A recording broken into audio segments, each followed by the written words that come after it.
Who wants to name them?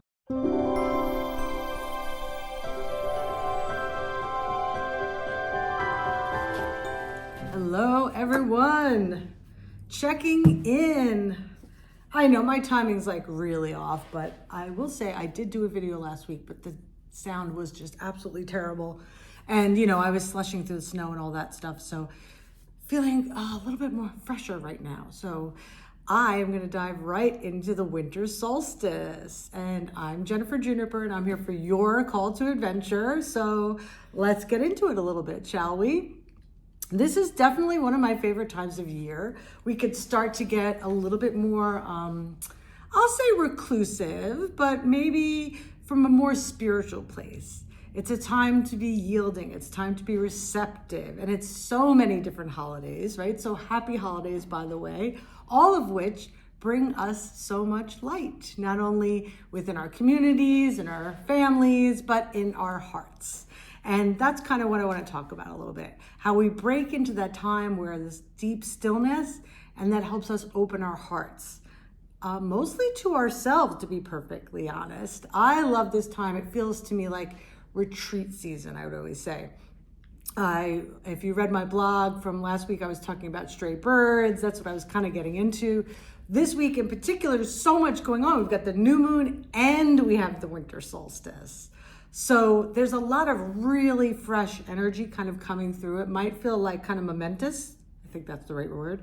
It might feel a little bit like what's in front of us is really grand and big. However, from my feeling, my kind of meditation on all of this has been, it's kind of like having a nice big fluffy cloud in front of you, right? But you can walk through it. I remember one year I went to this exhibit. I don't know who the artist was. We could try to find it, but there's this great artist. I think he's English. And he has this room filled with balloons and you get to walk through it. It's honestly amazing. But that's my metaphor, right? Walking through a cloud, walking through a bunch of balloons. You're kind of buoyant. You're kind of light. You kind of can't see exactly what's in front of you, but you know that the light is in front of you. So Sunday will be the winter solstice. Just the days will begin to get longer, thank goodness. Although we are still in the deep of winter. So I wanted to kind of just show you kind of some of the cool things I do around here when it gets to be winter time. So we're usually just so busy, right? I mean, we have the holidays, we have all this other kind of stuff. But for me, it's also a time to kind of like, what would I call it? It's also a time where, as John Muir says, wash the spirit clean. I might even have a little video or a picture of some crystals. A few years ago, around this time, I did a beautiful mandala outside in the snow, which I encourage you to do, by the way, and I'll clip that in one way so you could see it. But I'll talk about using those elements here so that we not only bless them in the stillness, but they come back inside with us to help us on our journey. So tapping in with your crystals, in particular clear quartz this time of year. We just did an entire, it's been crystal of the week over here at Majestic. So if you want to see some really beautiful specimens, do come in. Here's an example of one that I have from back in the day. And this piece, actually, a little fun fact, used to be a double terminated. But I was in the middle of a healing session and I walked out of the healing session and it legitimately jumped out of my hand and cracked into two pieces. Okay, I had to jump out and help a customer real quick. But as I was saying, getting back to things, good time to cleanse your crystals in the snow, cleanse them in silent meditation. I use winter as a time to use my own light to help facilitate change and change of seasons and things of that sort. So crystals, quartz crystal in particular, I just think is like a game changer during winter. Other thing I wanted to talk about is how I reuse my herbs when it gets to be wintertime. Most of us who are crafty types, we like to keep all of our pressed flowers and herbs, and there's always somebody out there who's like, gotten a bunch of roses from a loved one and you like to dry them. Around this time of year, I take a nice big mason jar And I go around my house, my studio, even around the yard to a certain extent. If anything's on the ground, and I will literally put all of my dried flowers and herbs and what have you into this jar, said jar. So I'm gonna go a little bit with these, but I'm gonna empty all that in. I wanna show you, there's this, I don't even remember what flower this is, but this is fantastic. Look at those guys. They are fun. Oh, that's a really cool picture, actually. Anyway, really like these guys, so I will put them in here as well. What I'm getting at is this time of the year when things are truly dormant, we need to use our alchemy, our fire, or some of the other elements in which to cleanse them and reuse them and use their energy. So after I am done with putting all this stuff into a jar, I will leave it in there. Like pine, I'll throw like so much stuff I will throw in there. I mean, this will be ultimately filled at the end of the day. And then I'll take my mortar and pestle and I will squish it down, and I usually use it to burn either in my fireplace or I'll sprinkle it back out on the earth if I'm doing a nature mandala and things of that sort. It really is a beautiful way to relive the experience of, say, a fresh flower. That plant energy can be used once again. So that's one of my cool tricks for sure.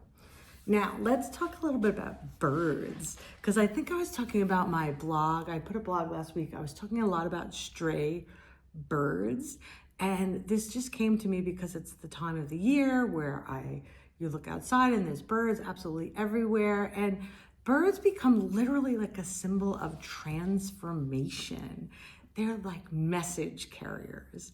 Some great poets particularly talked about that stray bird that comes inward, and they are the symbol of the ultimate symbol of transformation, and they are the great, alchemist of the sky, and they literally can be a catalyst to helping you move through all sorts of spiritual stages in your practice, help you with visioning what's coming next, and also my personal favorite this time of year, to be absolutely still and quiet and silent and just seek that peace. They show us that it's easy to take a peaceful journey, one way, shape, or form.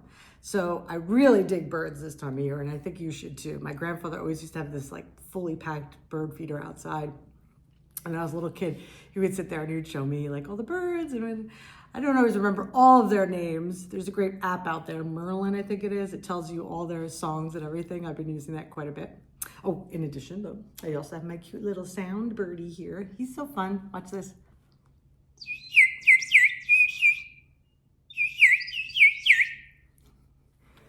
All right, who wants to name him? Drop it below. Let me know what his name is. I think it is a him. All right. So let's see, let me review. Bringing your crystals out, starting to repurpose your herbs that are around the house, or maybe even if you're lifting them from the earth. And also, what else was I thinking of? I want to get into some other things, definitely. New moon energy, like I said, winter solstice, it's a time of transformation. There's a lot of stuff going on in the sky right now, but I don't always jump into that too much, but I want you to just see what you feel and what's transpiring in your day to day. I mean, not all of you are from the Northeast. Moon water, the last moon, supermoon, was so powerful. I had everybody here, we all actually made, where's my little things? We actually made, here you go. We made little moon waters in these little jars, which can be used for any other kind of ritual. This quote about water in general.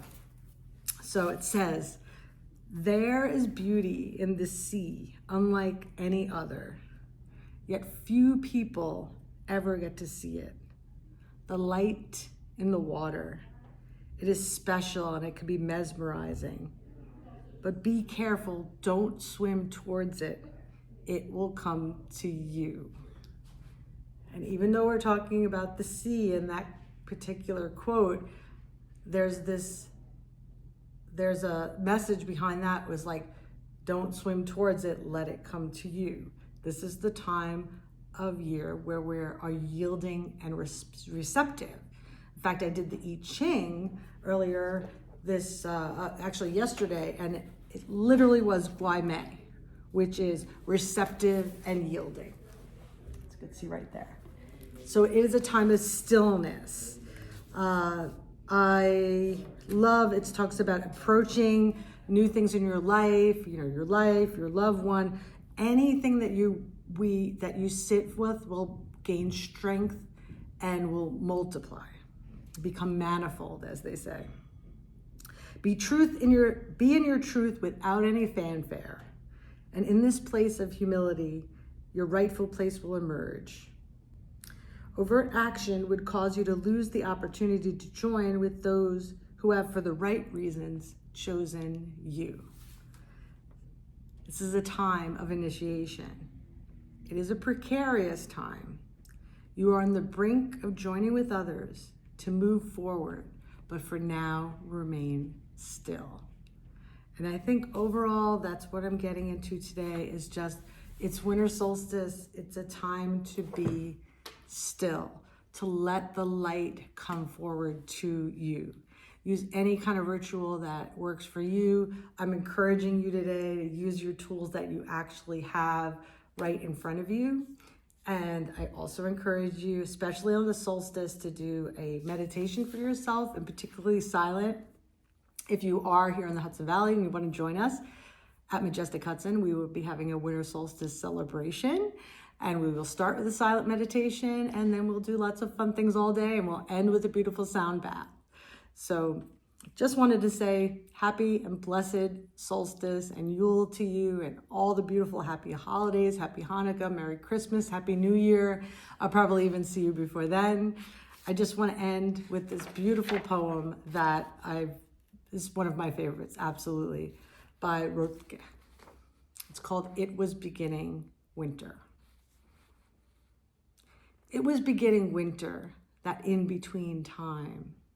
The landscape is still partly brown. The bones of weeds kept swinging in the wind above the blue snow. It was beginning winter. The light moved slowly over a frozen field, over the dry seed crowns, the beautiful surviving bones swinging in the wind. Light traveled over a wide field, stayed.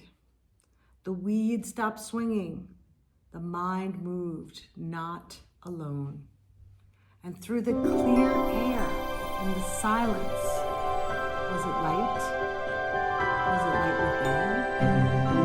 Was it light within light? Stillness.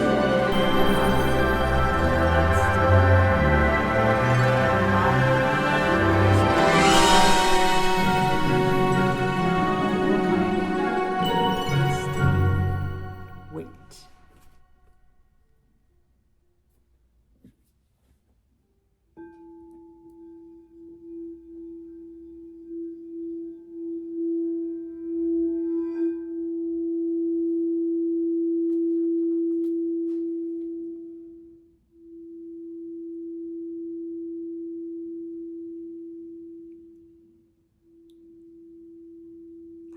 I'm Jennifer Juniper, and I'm here for your call to adventure. So if you like some of my content, please give me a subscribe. It really does help, just helping make you the world a much better place. So thank you for allowing me to share, and I will see you very soon. Be well.